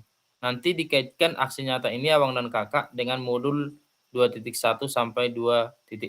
Kemudian di tahap kedua ada pertanyaan so what yang menjadi tempat untuk menjelaskan secara rasional keputusan yang diambil dalam tindakan pengajaran yang telah dilakukan. Artinya di situ abang dan kakak harus dapat nanti mengambil suatu tindakan, apalah tindakan yang akan abang lakukan terkait dengan pengajaran yang telah abang lakukan. Kemudian yang ketiga adalah proses mengevaluasi dan merencanakan perbaikan. Ketika abang sudah melakukan pembelajaran itu, apa yang mau dievaluasi? Bagaimana yang mau diperbaiki? Jadi itu harus kita pahami abang dan kakak-kakak. Karena apa? Karena kadang kita sebagai guru abang dan kakak, kita tidak tahu di mana kekurangan dan kelemahan kita. Jadi kita sebagai guru harus dapat mengetahui kekurangan dan kelemahan kita, dan kita juga harus dapat melakukan perbaikan sehingga pembelajaran yang akan kita lakukan ke depannya itu dapat berjalan seefektif mungkin abang dan kakak. Nah, keseluruhan tahap refleksi perlu dikaitkan dengan aspek instruksional dan manajerial kelas, isu-isu kontekstual dari pengajaran yang sudah dilaksanakan, dan isu-isu ketidakadilan sosial yang sudah terjadi di dalam pembelajaran yang abang dan kakak lakukan. Kemarin itu sudah kita membahas ada banyak isu-isu yang terjadi di dalam pembelajaran. Jadi saya harap nanti abang dan kakak dapat menerapkannya dengan baik. Nah, selanjutnya abang dan kakak, ada pun beberapa hal yang perlu diperhatikan peserta dalam proses refleksi. Yang pertama, jangan hanya mendeskripsikan, tetapi jelajahi dan jelaskan apa yang terjadi. Nah, nanti abang dan kakak ketika merefleksikan, kita harus bertanya apa yang dirasakan oleh peserta didik ketika melakukan suatu gerakan yang kita berikan. Nah, misalkan materinya adalah tentang sepak bola, yaitu gerakan di shooting atau menendang bolanya. Bagaimana perasaan siswa itu ketika menendang bola? Bagaimana apa yang dirasakan peserta didik itu pada saat menendang bola tadi? Dan saya ingin nanti abang dan kakak kita meminta kejujuran. Kalaupun nanti misalkan peserta didik ini salah, ya nggak apa-apa. Yang penting kita jujur. Kemudian yang ketiga adalah bersikaplah selektif. Artinya di situ abang harus menulis apa-apa saja yang terjadi pada saat pembelajaran yang abang lakukan. Apa saja peristiwa yang penting yang terjadi pada saat kegiatan pembelajaran yang abang dan kakak lakukan. Kemudian yang keempat itu, lihatlah ke masa depan. Artinya di situ kita merenungkan apa yang terjadi dalam pengajaran PJK sebelumnya dan tuangkan ide atau gagasan rencana pelaksanaan pengajaran di masa depan serta jelaskan dampak yang akan didapatkan dengan perubahan yang akan dilakukan setelah berproses di PKG ini abang dan kakak. Jadi nanti kita disuruh merenungkan abang dan kakak, apakah pembelajaran yang kita lakukan sudah baik atau tidak.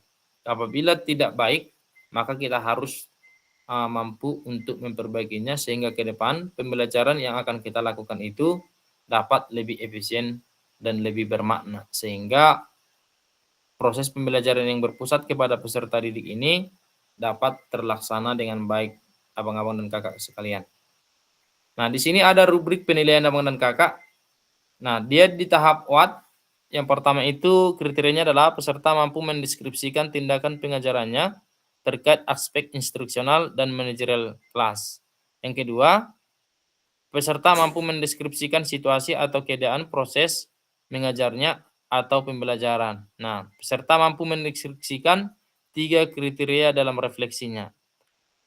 Apabila dia baik, peserta mampu mendeskripsikan 2 kriteria dalam refleksinya. Itulah yang tadi yang kita bilang itu abang dan kakak. Misalkan di dalam pembuatan rubrik penilaiannya itu tadi abang dan kakak, itu harus nanti di tujuan pembelajaran itu harus jelas nanti abang dan kakak jelaskan. Supaya ketika orang abang dan kakak membuat rubrik penilaiannya, abang dan kakak bisa lebih mudah. Nah, jadi nanti ini bisa dilihat juga nanti melalui LMS-nya abang-abang dan kakak-kakak masing-masing. Silakan berselancar untuk mencari petunjuk di dalam pembuatan rubrik penilaian ini abang dan kakak.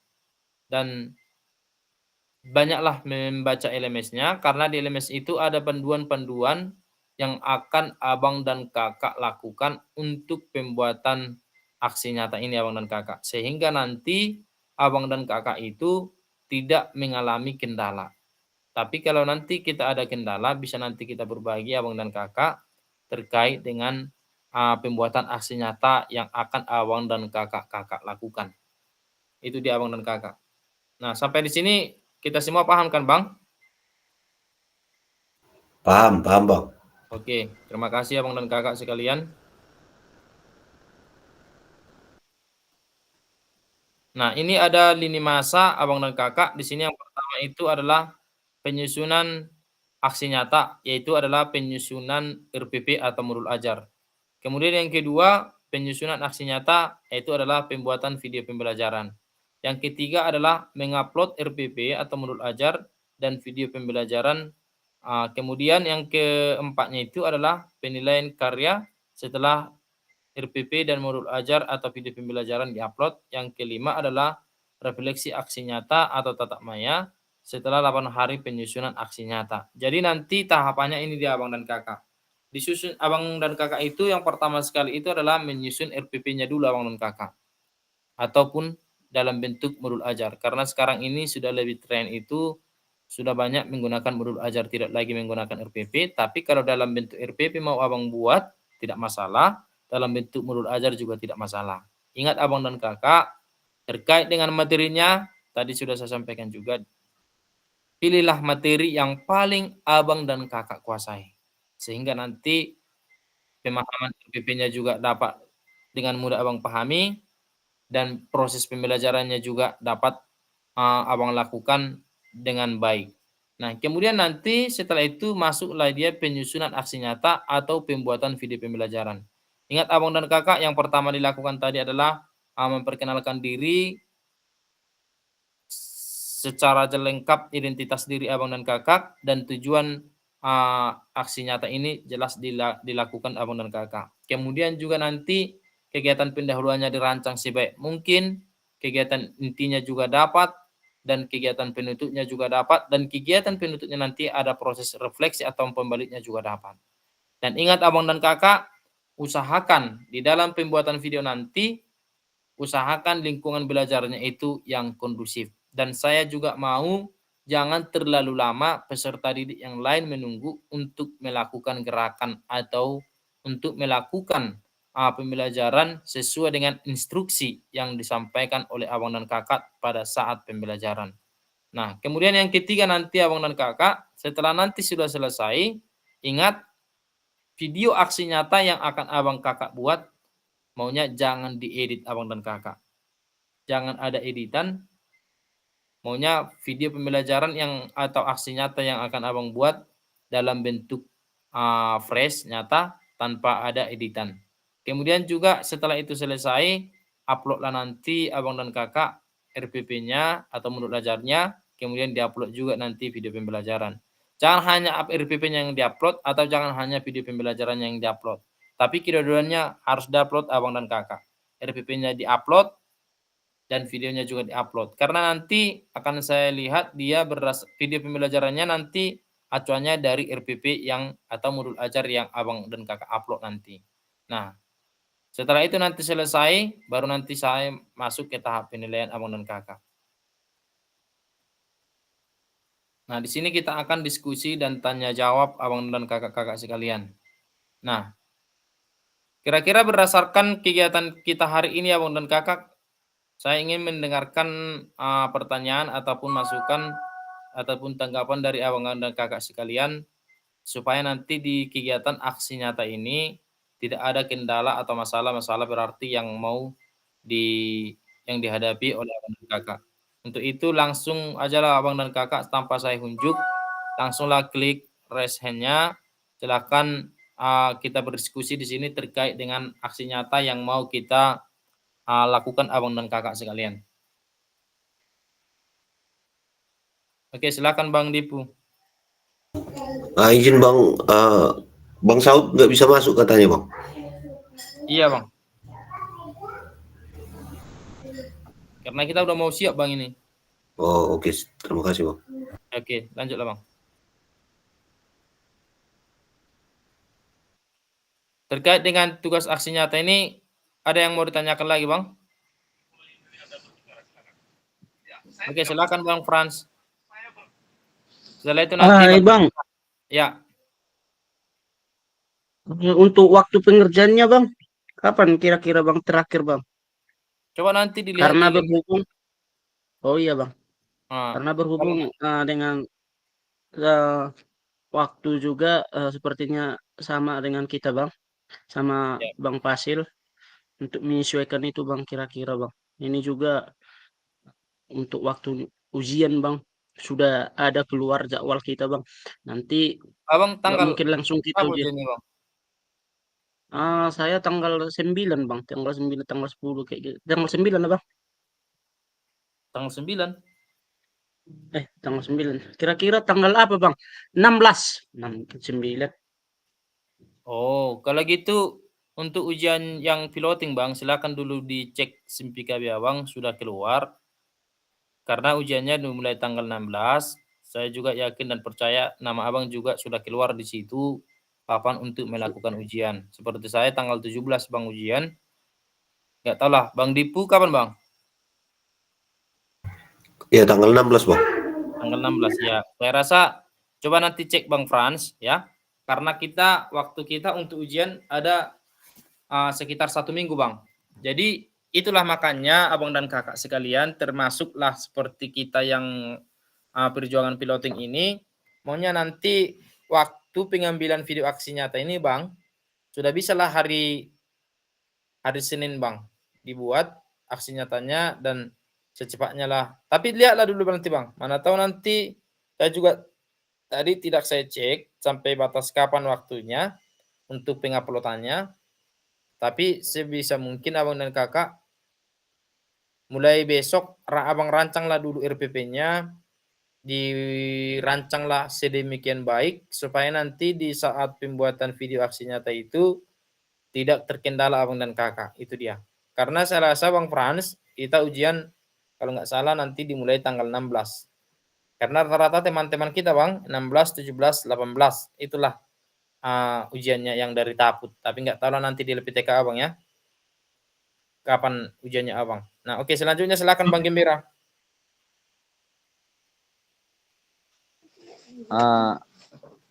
Lo bang, sebenarnya Ya, bukan oke. saya yang pencet anak, tapi nggak apa-apa lah saya tanya. Oh ya bang ya. Nah, jadi gini bang, nanti kan proses pembuatan videonya nanti akan di-upload juga video sama RPP. Tapi saya lihat kemarin waktu upload video yang kemarin, di mana di-upload itu RPP-nya bang? Karena soalnya cuman salah satu aja yang masuk dibuatnya. Coba kalau aksi nyata ini sama seperti juga nanti itu. Iya Karena bang. harus 2 kali mengirim kita nanti. Kemarin waktu itu saya jadi 2 kali mengirim itu. Tak 2 atau 4 kali itu. Karena gini bang, karena tempat penguploadan RPP beda bang tempatnya dengan penguploadan video. Iya beda, tapi waktu itu bang kita upload video langsung terkirim, dibuat lagi kerjakan lagi gitu. Item untuk mengirim apa lagi, jadi balik ke awal item untuk mengirim RPP. Jadi diklik lagi kerjakan lagi seperti itu lagi. Gitu dia bang ya. Nah seperti itu dia kemarin, makanya kan kita nggak bisa dua-duanya saling mengirim. Misalnya kalau kita kirim dulu ke itemnya video, baru kita masukkan lagi itemnya RPP, sekali ngirim nggak apa-apa. Ini enggak, kita kirim ke video, kita klik lagi ke itemnya apa, nggak boleh. Jadi harusnya nggak bisa dia. Jadi harusnya kita misalnya kita kirim video, kita buat submit, langsung kerjakan lagi. Kemudian kita kirimlah lagi RPP-nya, submit. Jadi seperti itu, jadi 2 kali dia gitu, kerjakan lagi, kita klik lagi, kerjakan lagi gitu. Saya rasa kemarin waktu itu terbaca Bang Pasil waktu yang saya kirim itu RPP-nya. Kalau seperti itu saya buat, terbacanya. Terbaca bang. Nah, berarti harus kayak gitu kurasa itu bang. Kupikir dia hanya bisa sekali 2 item dia langsung sekali kirim, berarti harus 2 kali klik dia itu. Iya 2 kali klik lah bang, karena kan lain tempatnya, karena itu muncul kemarin. RPP-nya juga muncul, videonya juga muncul bang. Oh iya itu aja yang ditanya bang. Nah, kalau seperti itu ya kalau terbacanya sama Bang Pasin ya nggak apa-apa itu aja ya bang. Iya terbacanya bang. Cuma itunya tadi bang. Di dalam terkait itu nanti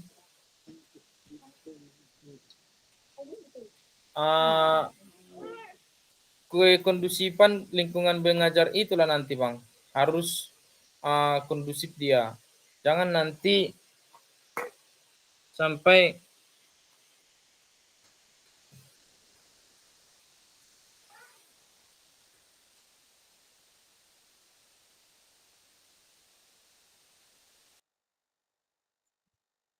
Suaranya mati bang. Oke bang, ya.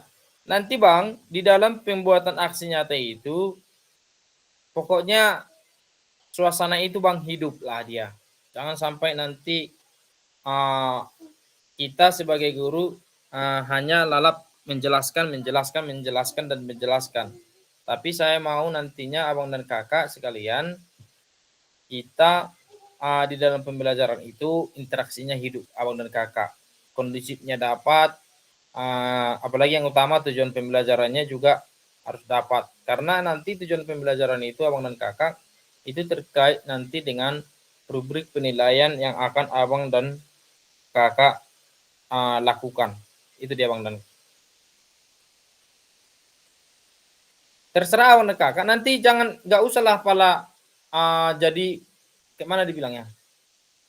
Pokoknya aturlah pembelajaran itu. Kalaupun nanti ada siswa yang lain, contohnya kelas yang lain yang tidak masuk jadi keluar, contohnya enggak masalah bang. Yang penting nanti suara abang jelas, tujuannya jelas, pembelajarannya juga jelas, suara peserta didik juga ketika kita tanya jelas, itu dia bang, sudah bagus nanti bang. Dan jangan lupa nanti ada rubrik penilaiannya tadi bang, dan juga ada nanti refleksinya. Itu aja bang, yang paling utama. Jangan nanti itu lupa atau terlewatkan. Ada lagi bang yang mau ditanyakan tentang ini?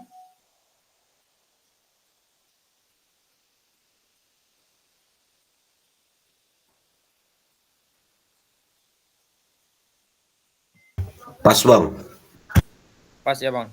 Baik, saya juga harap kepada abang dan kakak semua di sini, kedepannya kita di dalam pembuatan video ini, saya sangat berharap ya abang dan kakak, berdasarkan video pembelajaran yang kemarin sudah abang lakukan itu di modul 1.6 yang kemarin, saya rasa masih banyak yang akan kita perbaiki di sana abang dan kakak. Jadi saya harap juga nanti di dalam, apalagi ini masalah aksi nyata bang, kalau video yang kemarin itu yang menilai hanya saya bang, tapi ini kan sekarang aksi nyata.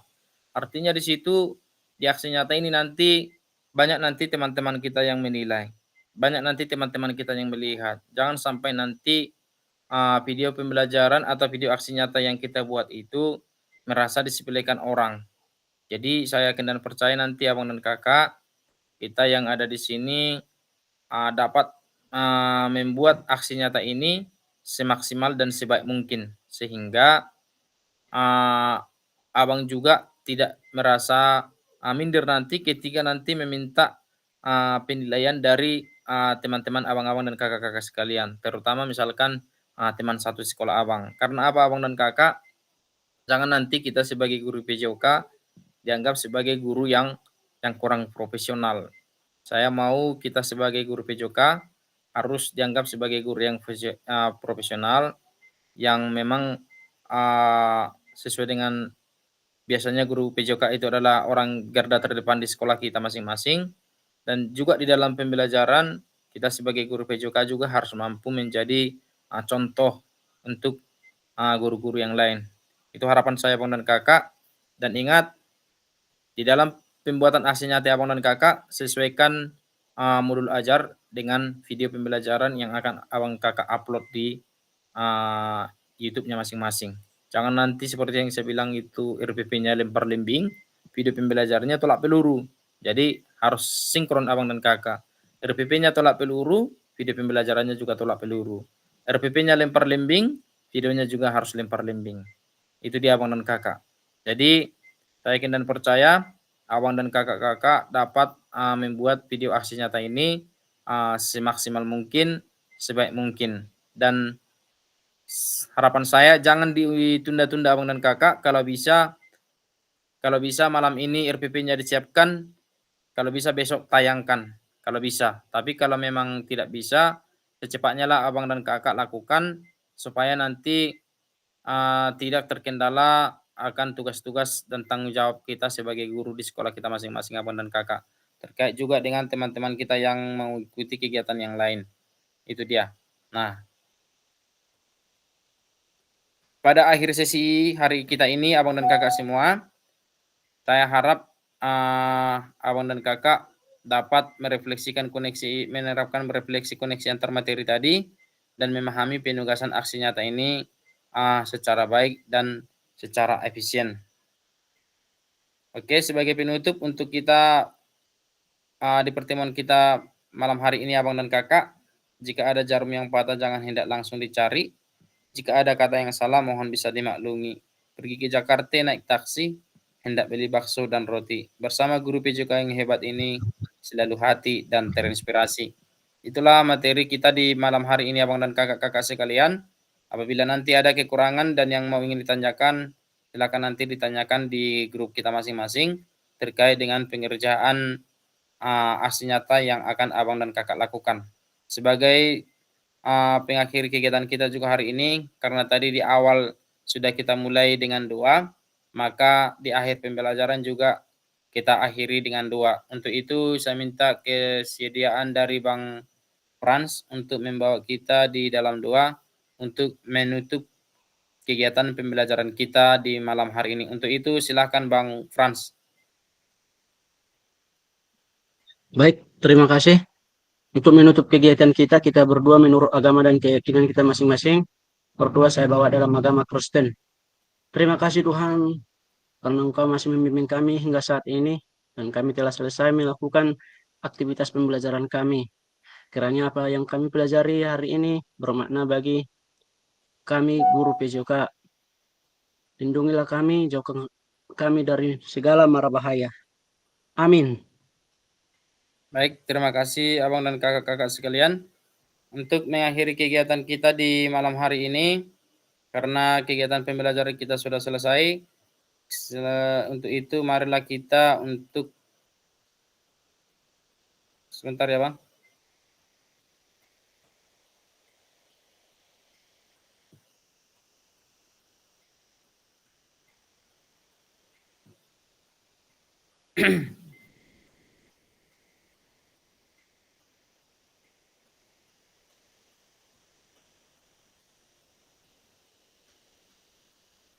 Oke, supaya kita mengakhiri kegiatan kita ini abang dan kakak, kita foto bersama ya abang dan kakak. Coba open kamera kak, untuk kita berfoto bersama. 1, 2, 3.